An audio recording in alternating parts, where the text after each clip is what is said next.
combination of two inputs x1 x2, आप सिर्फ वो लेना चाहेंगे. For example on the isocount 1 the point A and on the isocount 2 the point B लेंगे आप. अगर आप इसके अलावा आप राइट हैंड साइड पे भी जाएंगे तो इट्स लाइक अगर आप x1 की क्वांटिटी बढ़ाएंगे तो it's like increasing the number off button on one shirt. So you can increase it from 10 to 15, but that doesn't matter.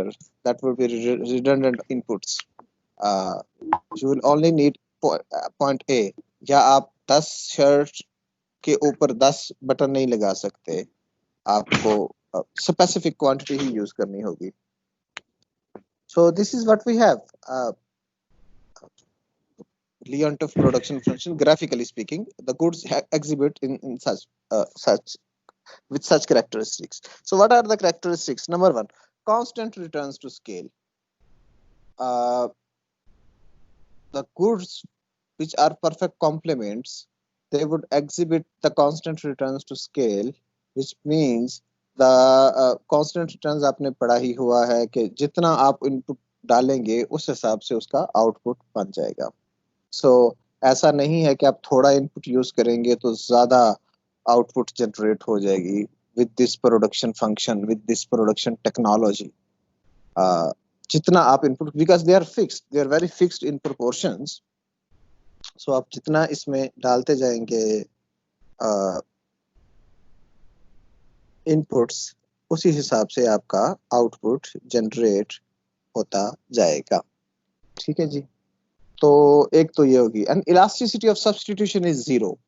Intuitively, since they are the perfect complements, so there is no such concept of substitution between two goods. उनका एक fix proportion ही use होना है. ये नहीं हो सकता कि थोड़ा सा उसको बढ़ा दो. ये जो हम बात करते हैं ना अमूमन स्टैंडर्ड जो आप एक normal IC curve IQ curve बनाते हैं, तो जी थोड़ी सी ये चीज इंक्रीज करें तो एमआरएस किधर जा रहा है वो सारा आप देखते हैं. You cannot do it in such scenarios, in such extreme cases. आप ये काम नहीं कर सकते. Inputs are perfectly complements that we already know, and such functions. Sir, please second property फिर से समझा दो sir. Ji ji. And the such production function does not follow the monotonicity. So what is monotonic transformation? चले मैं उसकी तरफ भी दोबारा से आता हूँ. So the first is the constant returns to scale. कि आप जितना इनपुट डालेंगे उतना ही आगे से आउटपुट बन जाएगा. So there will not be any variation.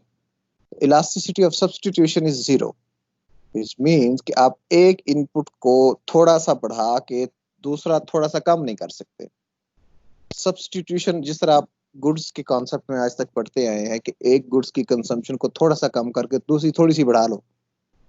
In the same token इस तरह के प्रोडक्शन फंक्शंस में एक इनपुट को थोड़ा सा कम करके दूसरा थोड़ा सा बढ़ा लो, ये काम आप नहीं कर सकते. क्यों? क्योंकि वो फिक्स्ड प्रोपोर्शंस में यूज होनी है दोनों गुड्स. आप एक को थोड़ा सा बढ़ा के थोड़ा सा दूसरे को कम कर लें बढ़ा लें, वो नहीं कर सकते. इंट्यूटिवली अगर वो आप उनको इस तरह से कम ज्यादा नहीं कर सकते, उन्होंने एक फिक्स्ड प्रोपोर्शन में ही यूज होना है, तो इसका मतलब लॉजिकली यही बनता है कि उनके दरमियान सब्स्टिट्यूटेबिलिटी जो है वो जीरो है. इसीलिए अगर आप इसका इलास्टिसिटी ऑफ सब्स्टिट्यूशन मेजर करें तो वो जीरो आता है इस such type of production functions का, which exhibit the characteristics of fixed proportions. Okay.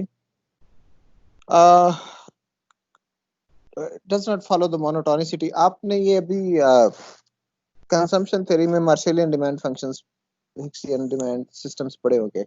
What is the concept of monotonicity? क्या पढ़ा है आपने उसमें आज तक? बताइए. Raise your hands.